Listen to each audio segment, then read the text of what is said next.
We're back, Neo. Huh? What happened? Oh, begitu Whoa. A meta extravaganza treat exclusively for fans of the franchise. Whoa. Wow, it's a wow movie. Wow, akan tetapi wow untuk peminat-peminat Matrix sahaja.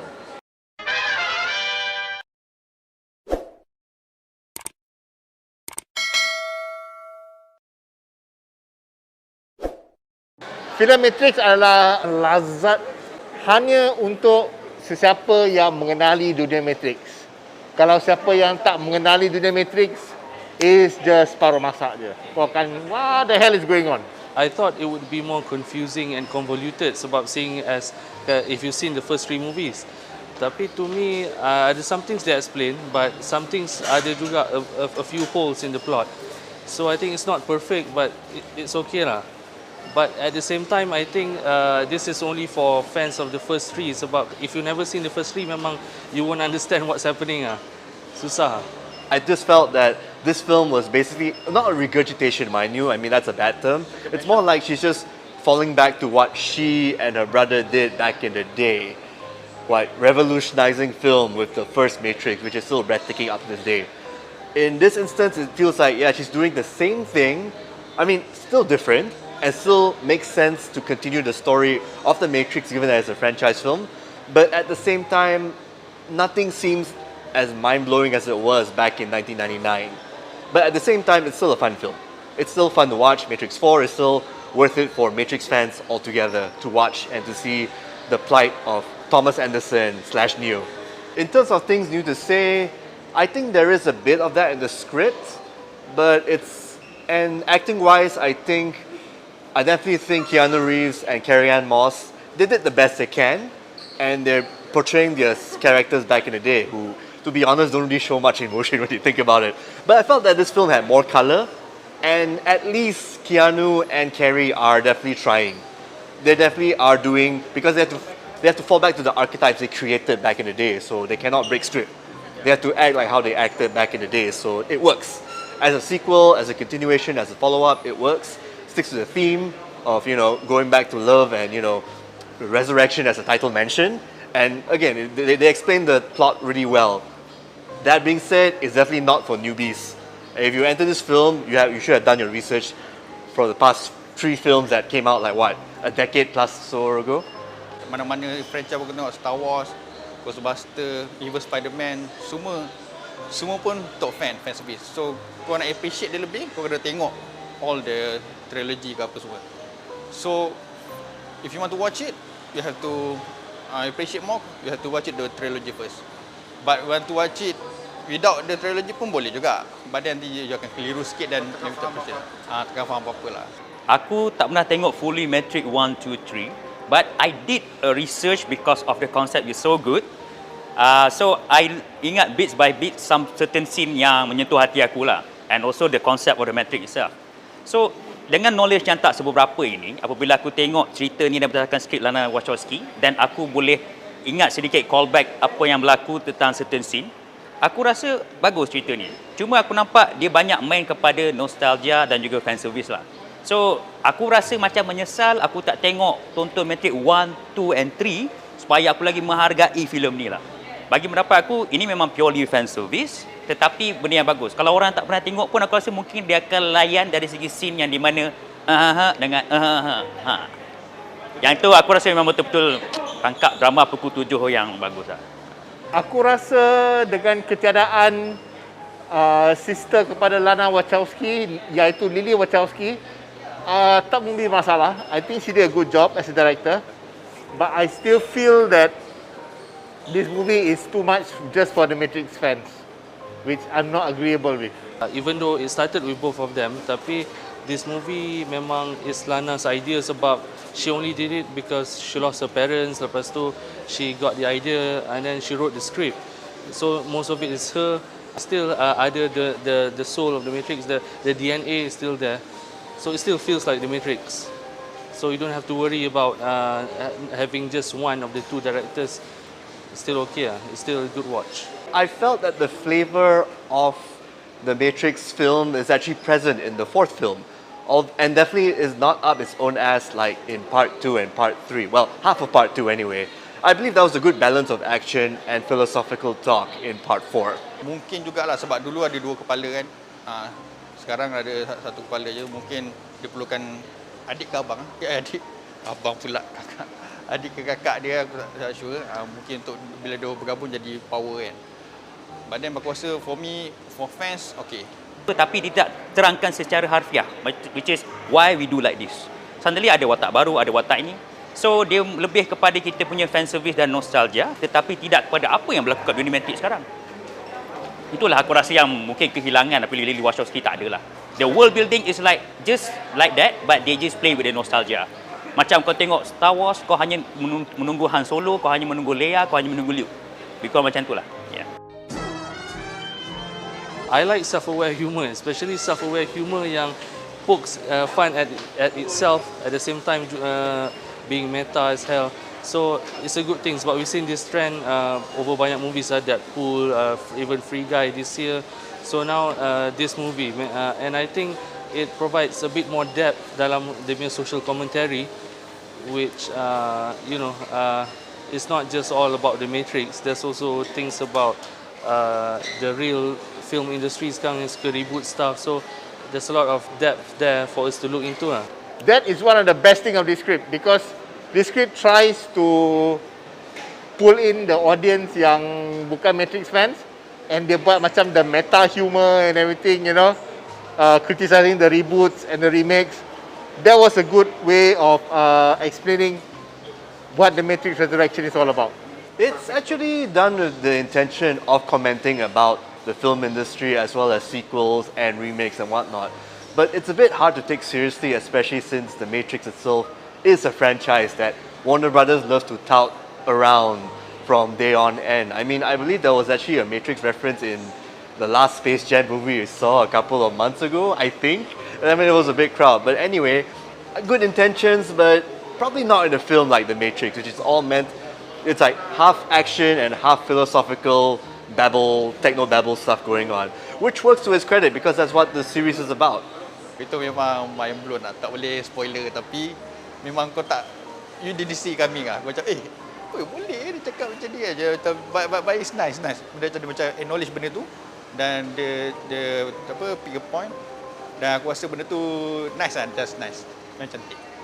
Bagi aku macam bukan tamparan tapi satu macam kesedaran lah. Sebab Lana Wachowski mungkin bukan orang yang agak besar untuk bercakap. Aku rasa kalau macam James Cameron ataupun Martin Scorsese ataupun George Lucas yang cakap, otak-otak yang cakap, aku rasa itu satu penumbuk yang amat kuat seperti Neo tumbuk dekat studio-studio lain. So bagi aku Lana Wachowski ni hanya menerangkan apa yang dia tak puati lah. Aku rasa kalau lagi banyak lagi director cakap, aku lagi suka. Barulah Hollywood akan berubah lah. In this world, we try to find ways to make CGI and stunts much more nicer to the viewing public. And Lana Wachowski was trying to find something different. Hopefully we like it. But I think my reception it was okay lah. I think you can still find other creative ways yang people will see for the first time. Because I remember watching 1999 Matrix, kau tengok bullet time also gempak. But this time she was trying to do something different. It was alright lah, but I don't think the impact was just the same as the 1999 Matrix. The camera in Matrix Resurrection felt a bit more static in a way. Macam dia static, less dynamic especially when compared to the first two movies lah. Sebab the first two movies had crazy choreography, the camera work was macam was unique for its time, and even now if you watch it again pun macam you feel wowed by the camera work. Tapi this movie is a bit, nak kata bland pun, it's not exactly bland, but it feels the same as most other movies. Like if you've seen like other Warner Brothers movies, this is the same kind of tone in terms of camera work. It's a bit static. So I was looking forward to more dynamic fights and camera work, but unfortunately there's not much of that in this movie. I feel that the shooting and the action itself felt a bit more clean and less unique and independent compared to the last three films. Then again, to be fair, technology has advanced for filmmaking. Everything's all 16:9 and a bit more 4K. So I can understand why Lana Wachowski did what she did. as well as, you know, direct the camera crew and whatnot to film the way the film is as we saw in Matrix 4. Pada yang ni sebab kau dah biasa tengok semua movie pun dah boleh buat. So kau nampak just nice tapi bukan merevolusikan lah. Dia just nice. To be honest, masa Matrix keluar, okay, aku tak tengok kat wayang, aku tengok agak mind blown. Sampaikan semua benda-benda yang camera trick yang dia buat, semua move-move yang dia buat, sampaikan apabila kau dekat game ke apa, ada orang tiru slow motion tu, orang kata kau buat Matrix. So that is how iconic dia punya revolution technology in Hollywood at that time. Tapi apabila kau tengok semua studio dah mula up their game, lepas tu dengan macam-macam teknologi baru, macam Filem ada yang belakang tu punya backdrop atau apa kan dalam digitalize, and then Avatar pun macam-macam teknologi bawah air pun dia buat. Bila aku tengok yang Matrix ni, aku dapat tak rasa macam apa-apa perbezaan pun. There may be something, but maybe because it's too modern dan there too much other tech, Hollywood tech in the world, aku dapat rasakan macam, oh ini aku rasa Filem pun boleh buat juga. Aku rasa ni boleh buat juga. So I think the action is good, I enjoy it, but it's more like a fan service that you just see for the sake of what is the story about. My favorite returning character is of course Keanu Reeves as Neo, because he was the anchor of the Matrix, and seeing him again on screen was nice. I'm glad the chef is botak, so that was cool. Kalau the whole movie rambut dia panjang, tak best lah. My favorite characters in the Matrix Resurrections is probably firstly memang Neo, because well, Neo is the protagonist and he is the one, and I think he carried himself well for someone yang dah left his role for like 20 years. And another character I like is probably Jessica Henwick's Bugs. I mean, out of all the new characters, she's the most she made the most impression on me. Not even Yahya Abdul Mateen as Morpheus. I think Jessica Henwick punya Bugs is much more, I guess, interesting to me. Definitely Neil Patrick Harris's character. I won't say more than that, but he definitely was the highlight of the entire fourth film. I mean, Keanu Reeves and Carrie-Anne Moss did what they did because they're the star characters in the past films. Jessica Henwick did a great job as being the Cypher character to start off the new entry of the franchise, but it's definitely Neil Patrick Harris who stood out to me. Yang aku minat, kalau baru aku minat Bugs lah. Bugs tu aku tengok apa nama dia? Apa nama perempuan tu? Jessica Henwick. Jessica Henwick. Jessica Henwick follow dia masa Iron Fist. Walaupun Iron Fist tak best, tapi dia best. So dia memang boleh berlakon filem lah. Dia boleh berlakon big screen. Aku rasa perlu bagi peluang untuk dia. Dia bawa pun bagi aku okay, natural. Cuma pelakon lama, of course lah Neo, Keanu dengan Carrie-Anne Moss kan. Dia punya bonding diorang tu macam, kalau kau baru tengok cerita ni pun, tak payah tengok trailer je pun kau boleh rasa tau, dia impact bonding diorang tu. Aku rasa memang Neo ni memang ada charming. Mana-mana co-star dia pun, mana-mana co-star dia pun kau dapat rasa. Kau tengok macam siapa nama? Sandra Bullock, kau tengok Winona Ryder, kau tengok siapa lagi? Ramai Charlize Theron, siapa-siapa jadi co-star dia semua dah akan dapat rasa bonding. Neo pula, Keanu Reeves. So the two people ni memang kau memang percayalah dua dia. Favorite aku adalah Neo dan Trinity lah, because they are the center of the ni. Kalau watak baru, to be honest, I think they just be there because they can't get the old actor.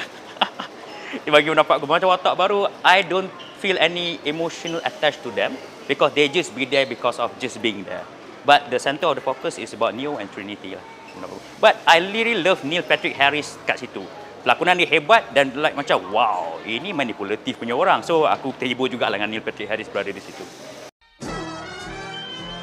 My rating for Matrix is, the Matrix Resurrections is 8 out of 10. My Matrix Resurrection rating is 8 over 10. Definitely an 8 out of 10. It's a fun film.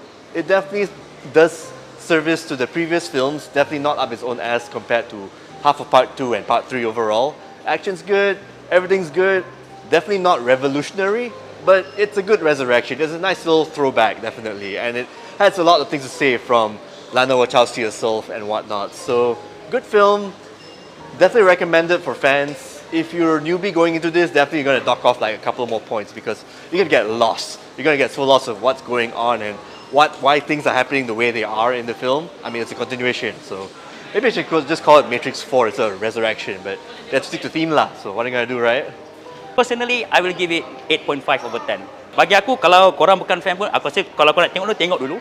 But after that, bila kau tengok, kau try tengok 1, 2, 3. And you will fill in the gap. But to be honest, kalau korang nak lagi enjoy, tengok 1, 2, 3 dulu. Fully. Lepas tu tengok cerita ni.